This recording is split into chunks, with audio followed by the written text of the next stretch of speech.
Ito guys, yung mga lugar nung kabataan namin guys. Dito talaga kami nakatira.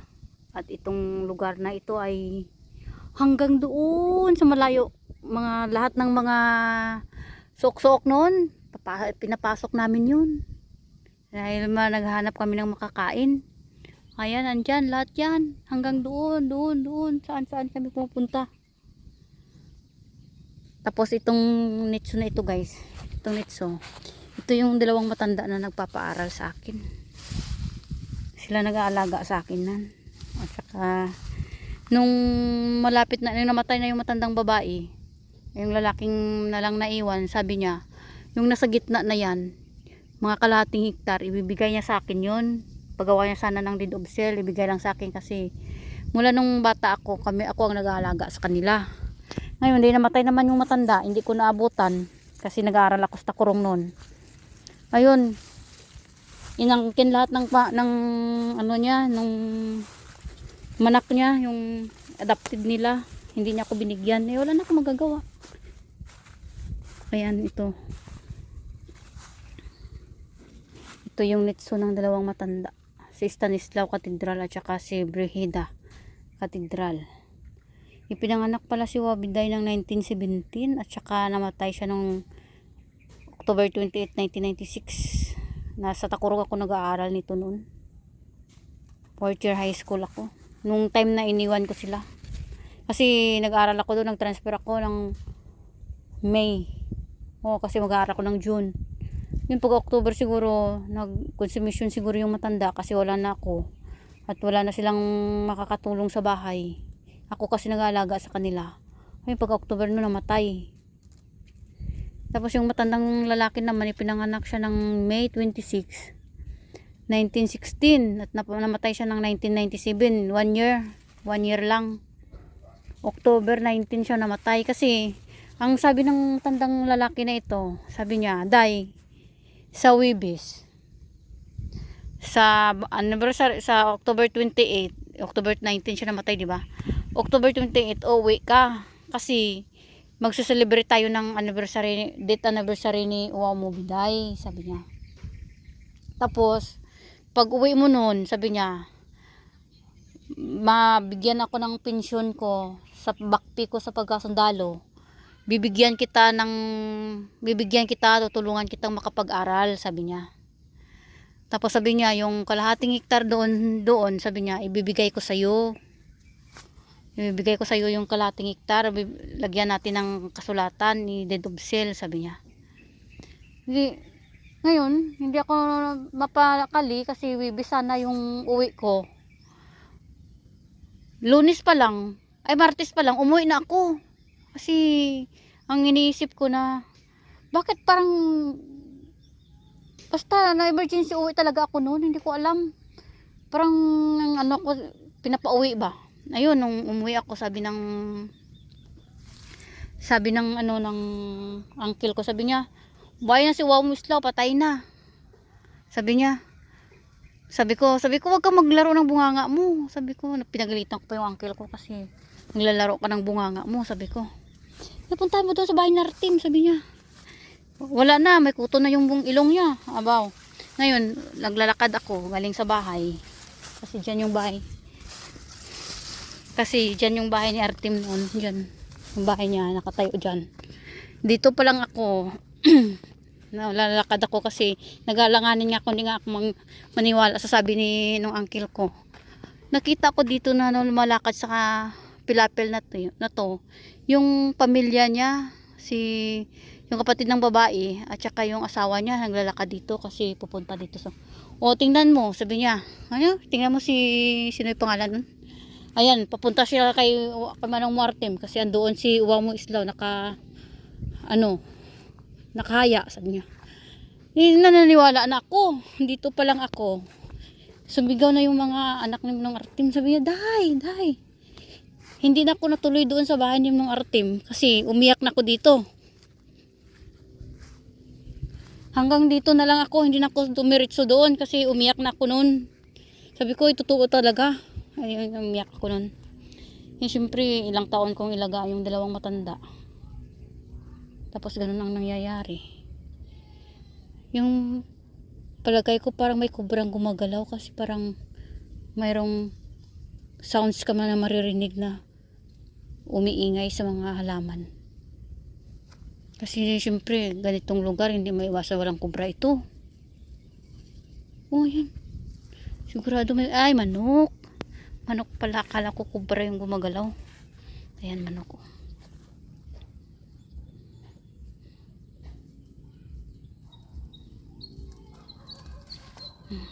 Manok. Ayan guys. Ganito guys yung andito yung mga pangyayari. Ayun may tao doon sa kamandon. Doon sa malayo din. So mga ano may tao. Kita nyo, may tao. Tao ba yan? Ano, gumagalaw ba? Parang nag-iihi, ano? Ay, may tao talaga siya. Kasi mayroong nakapula, oh. Ah, nakamotor. Taong nakamotor. Ayan, oh. Napakalayo pero makikita mo kasi. Maganda kasi itong camera ng Samsung ko. Pinasom ko kasi. Ayan, may bahayan dito dati. Ayan. Ang saya yan dito dati noon. Napakalinis itong lugar na ito kasi may bahay dito, may bahay dyan, may bahay dun sa amin. May bahay dyan sa dyan may bahay din dyan. Dyan sa ano na yan. Tingnan nga natin. Yung tubo nila, tingnan mo. Hindi na nalagaan. Hanggang dito kasi yung lupa ng matanda. Yung dalawang matanda. Malawak kasi itong lupa nila guys. Kasi inabot ito ng ano, 10 hectares. Kaya ang nabili namin. Ito ay, ano ito? Bakit mayroon? May butas. Bakit nila binutasan? Tapos bakit maraming ano? Naka dyan nagtambay yung taong nagtanim. Ayan guys, oh. Ayan guys, oh. Medyo malalim yan dito kasi may water pump yan dito dati. Ayan. Tapos hanggang dito yan. Nabili ito ni ano ni Rubin. Hindi ko nga alam nung nabili niya pala ito eh. Ayan ngayon sa ilang taon na. Ngayon lang ako nakaikot ulit dito. Tingnan natin. May daan sa kaya mayroon pala silang daan dito oh. Nilagyan nila ng daan. Tingnan natin nilagyan nila ng daan yung boundary. Ayan. Meron dito talaga. Dati wala ito. Bahay dito. Bahay ito dito dati. Yung kaibigan kong may tungko. At saka yung kaibigan kong nasa Kuwait ngayon. Yun. Bahay nila ito. Ito guys. Oh, tubig. May tubig oh.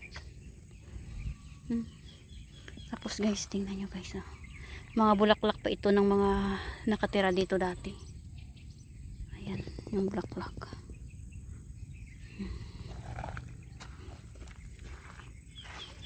Yung bulaklak. Diba? Ang dami oh. Daming bulaklak oh. Ang gaganda. Ang ganda ng bulaklak.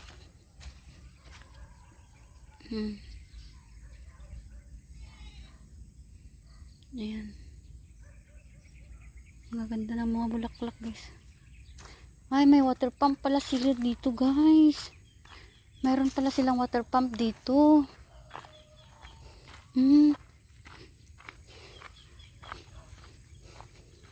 Kaya may tubig oh. Tingnan may tubig. Agoy. Lang puti-puti ko. Tingnan oh. Grabe pa. Taba. Meron pala silang water pump. Kay Robin itong water pump na ito. Oh, may water pump pala si Robin dito. Dito niya pala kinukuha. Oh. Nilagyan niya pala ito ng ano, ng punong, kumbaga in-stack na yung tubig ba. Ayan. Dito pala yung galing yung tubig na yun. Tapos yung supply niya sa palayan niya. Ayan oh. Kaya pag umuulan yan, umiilig. Maliit na tubig. May ano kaya dito? May suso. May suso kaya. Dati pa ganito, nangunguha kami ng suso eh. Tingnan ko nga kung may suso. Okay. Tignan natin guys kung may suso. Kasi mga ganito, pag may tumatakbo yung ano, may mga suso yan. Nangunguha kami noon. Walang suso. Kaya namimiss ko lang guys yung mga nakaraan ba.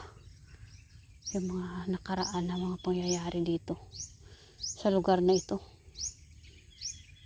May bahay doon Bakit may bahay doon? Saan na kaya ako dadaan? Pwede ako dadaan dito. Okay.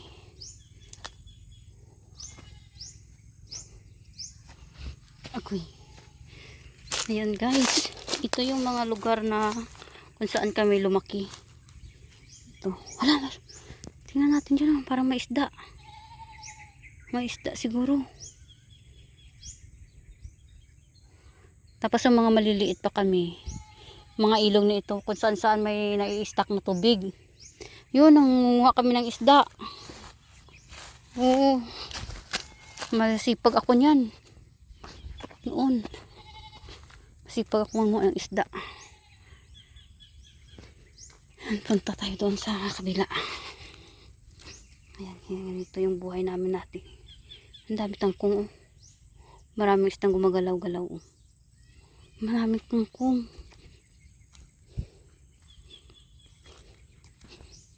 Tapos nangihi pa kami dito. Nanguha ng suso. Dami kangkong.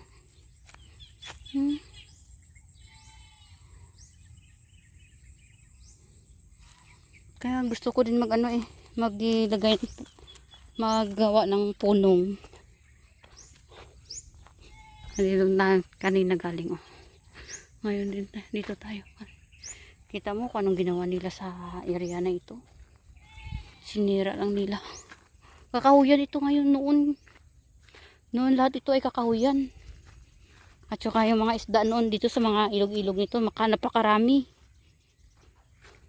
Ay, wala ka nang makikitang. Hindi ko lang alam kung may isda pa. Hala, may tubig. Hindi na ako dadaan ito. Yan malalim May tubig siya May susuayan dito.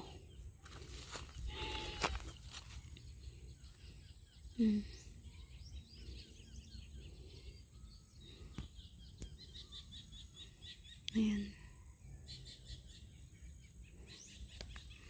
Ito guys, kita mo guys. Hala, kanina palang bahay yan May bahay bago dyan Lupa namin yan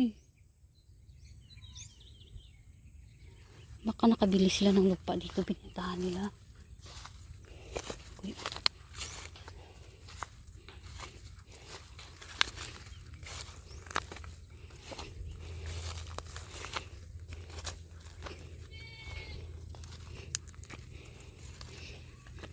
Ikutin natin ito. Ay, ang araw.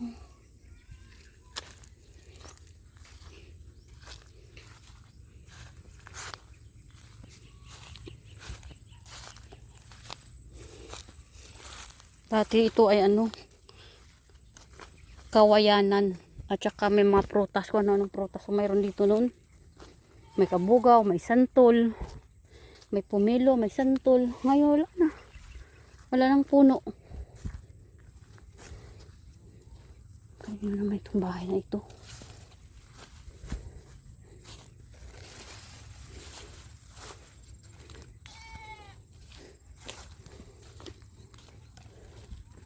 Ito yung bahay kapatid ko. Tingnan.